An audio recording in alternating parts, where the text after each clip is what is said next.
Social media is literally making us more hypercritical of ourselves. Suddenly, you feel this big, surrounded by people who you feel are giants. Hi everyone, my name is Gigi and welcome back to my channel. In today's video, I'm talking all about the silent competition that women go through. Now, it's definitely not a hidden fact that women are constantly put against each other, whether it's looks, lifestyle, behavior. But a lot of the time, this idea that we're brought up with, the idea that we should support each other while silently being put against each other, is the reason you're unhappy with how you look, how you dress, how you feel about yourself. That silent competition that is constantly happening within our heads is the reason we can't love ourselves. Coming to terms with this and then retraining your brain away from that mindset of every woman is competition will actually allow you to love yourself. Now, you have to understand one thing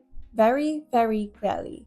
This is not some I'm better than you arrogant way of thinking. It's not some way that we've developed because we're really selfish and we love ourselves, so we think we need to be better. It's actually trained into us from a very young age. Sometimes from as young as being 4, 5, 6. As soon as you enter school, there's already a competition. Who has the cutest hair? Who's the tallest? Who has the cutest shoes? Who will be the mom in moms and dads? Who has the most friends? Who has the best dolls? As you start to grow older and go through puberty, it changes from that to who's the prettiest in the class? Who gets more attention from the boys? Who's the favorite? Who's the smartest? Who is doing the best at being a woman? As we grow up, we are constantly being evaluated, observed by the other people around us. Sometimes it's even encouraged by older women. They will judge our looks, how we do our hair, how we do our makeup, what we're doing with our outfits as we age. As we figure ourselves out and we're trying to understand our own styles and what we like and dislike,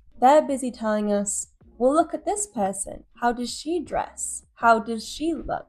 Look at her weight. Isn't she skinnier? Don't you think you should be like that? And it's not just how we appear to men. It's not just men that's holding us against other women, but it's other women holding us against other women. It's ourselves comparing ourselves to other women. It's social media and likes and comments and followers comparing us to other women. And a lot of people don't even realize that this is the reason we are constantly putting our self-worth down, tying our self-worth to likes, comments, and who gets the most attention. It's almost like we're literally encouraged to put our identities against each other like a competition. First of all, it's looks. Who has the best eyebrows? Who has the best eyes? Who does their makeup better? Who dresses better? If you're naturally beautiful, then you hold yourself higher than those who have had cosmetic work. But if you've had cosmetic work, you fit more into the beauty standard, which means you're more beautiful. If you're 50 but look like you're in your 40s, you're praised. But if you've naturally aged like you should, you're judged for letting yourself go. And this is rewarded. It's rewarded from people literally saying to you, wow, you look amazing. Wow, you must feel great. I wish I could be like that. I wish I could do that. It's also taught that to be desired is to be a valuable woman. The more people like you, the more people want to be you, look like you, do the things that you do, means you are a more valuable woman. The more men want you means you are a more valuable woman, which in turn means that compliments are like currency. The more that you're complimented means that you are more desired by people, and the more desired you are, the more valued you are. And it's not just compliments, it's likes, followers, comments on posts. The more social media is involved, the more you find yourself comparing yourself to these women that are more highly valued, or who you think are more highly valued. You start comparing your life to theirs, and also what you do to what they do, what you've achieved versus what they've achieved, and you think it's all down to looks, behaviors. And it's not just about who looks better and who's more desirable, but also about what they achieve. Women are put against each other simply from the things that they do, how much they can achieve as a woman. Not only are we going against the stereotype of being a stay-at-home mom, but we're also going against each other on how much we can achieve. There is constant pressure to overperform, to push yourself past your own boundaries so you are doing more, achieving more, balancing more. Because the perfect woman is a stay-at-home mom and employed, can juggle kids and a full working job. Now, it's human nature to compare ourselves. It's the way that we make sure that we're fitting in with the rest of the crowd, that we're staying up to date, that we're doing what we need to do in our own eyes to stay relevant, to stay safe. But what we weren't meant to do is compare ourselves on the daily to thousands of other women, thousands of other people living completely different lives from us, and expecting us to be exactly like every single one of them. And that's what social media does. Our brains were never meant to comprehend that much information and to be comparing ourselves to that many people. We now have access to so many people, what they look like, how they sound, what they do, how they behave, and the things that they achieve just from being themselves, especially influencers. Social media has quite literally unlocked a different type of comparison because people can go viral simply by looking at the camera and lip syncing a song. Sometimes not even lip syncing, just sitting there and looking pretty. And you'll ask yourself, why can't I go viral doing that? Am I not pretty enough? People not value me enough? Am I not good enough to do that? Influencers are literally becoming influencers simply based off of their looks. And you doing the exact same types of videos of them are getting nothing. Social media is literally making us more hypercritical of ourselves. Social media is literally ruining our self-images and making us compare ourselves to so many different people. And because of this, you can literally never be happy with yourself.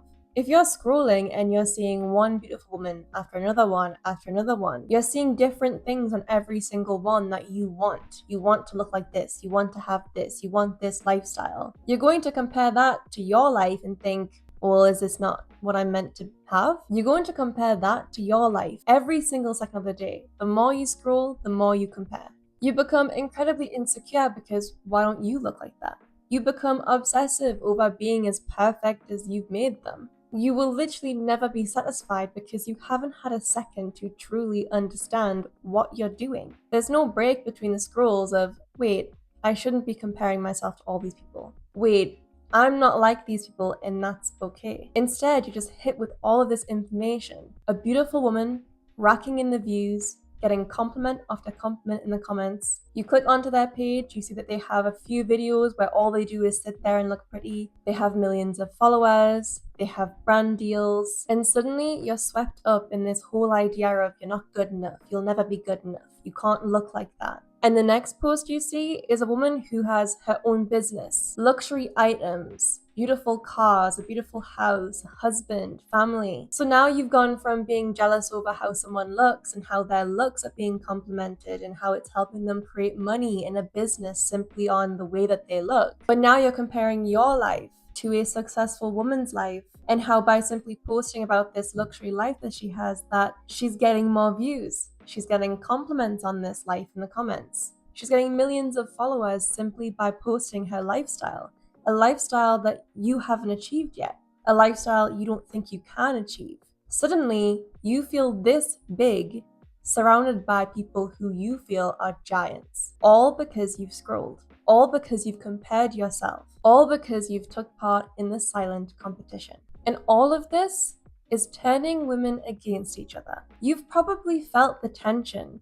Maybe you don't have a problem with someone, but they, for some reason, have a problem with you. Or you feel like you have something against someone, but you're not really sure why. That is because of the silent competition. You've already been trained since you were a young child to value your looks and your behaviors. As you got older, that became desired, that became praised. The prettier you are, the more attention you have. And now every time you walk into a room, you size up the competition.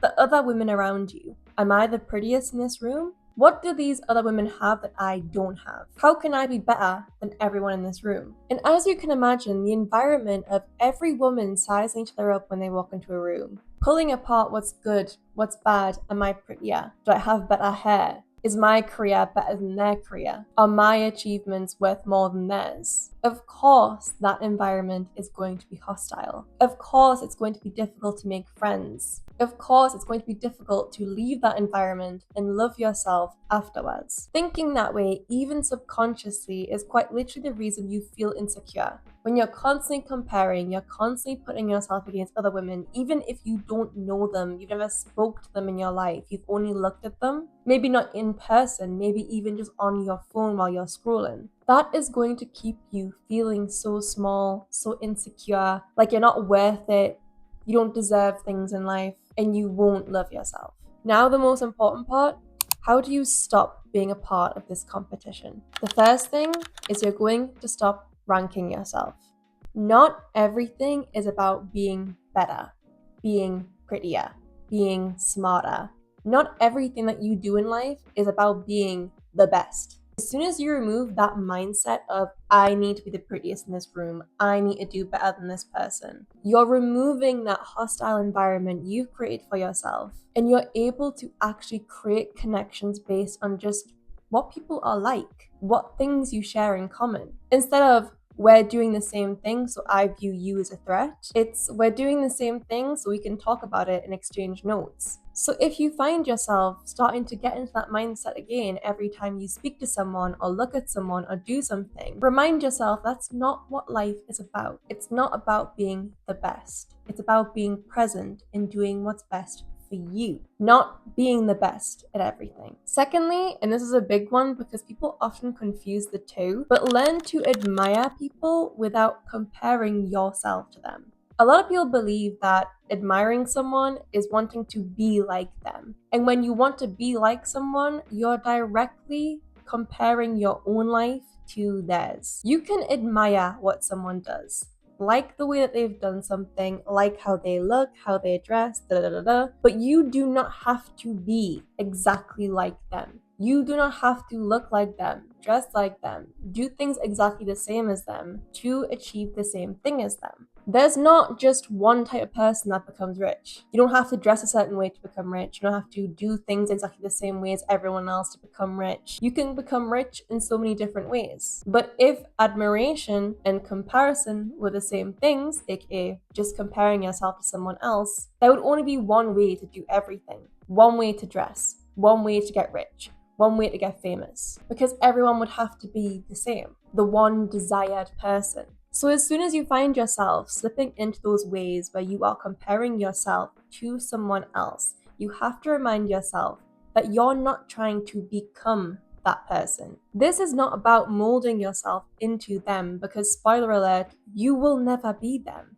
You quite literally can try your hardest, but you will never have their life. You will never look like them because it's literally impossible. You have to be your own person. So remind yourself, I am my own person. I can admire the way someone's done something, take tips, take advice, be inspired, but do it in my own way. And just because they've done it that way or they look that way doesn't mean I have to.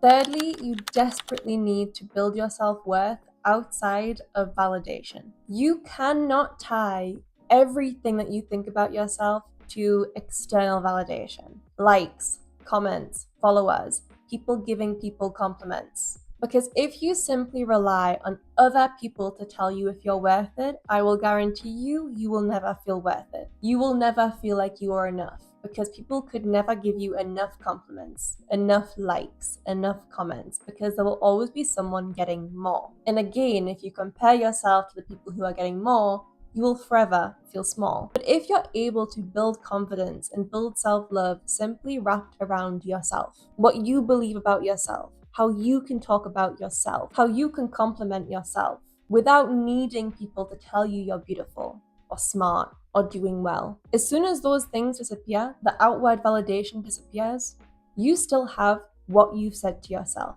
how you feel about yourself. And that is what is important. And lastly, real confidence That confidence that comes from within, the one that you've built from loving yourself, by understanding yourself, and by not needing that external validation, is what is going to remove that need to compete against others. It'll remove the jealousy, the comparison, the constantly needing to one up the people around you. Because when you know that just yourself is fine, who you are is fine, that you can succeed being you, and that's fine, you won't need to be like other people. Follow what other people are doing and be better at it, because you are you and that's what you want. You want to be yourself. So no, you don't have to constantly be put up against other women. You were never supposed to live your entire life trying to prove that you are worthy against other women. You were never supposed to see the beauty or the talents of another woman as a threat. You were never meant to walk into a room and feel like the smallest person in there. So if you feel yourself feeling that way, you feel yourself feeding into this mindset of you have to be prettier, you have to be better, you have to achieve more, simply because you're seeing other women doing the same thing, it's time to reflect and look at where that came from and fix your mindset. That's all from me today. I hope you have enjoyed today's video. If you did, don't forget to comment down below and I will try and get back to every single comment. Don't forget to subscribe and I will see you in the next video. Bye!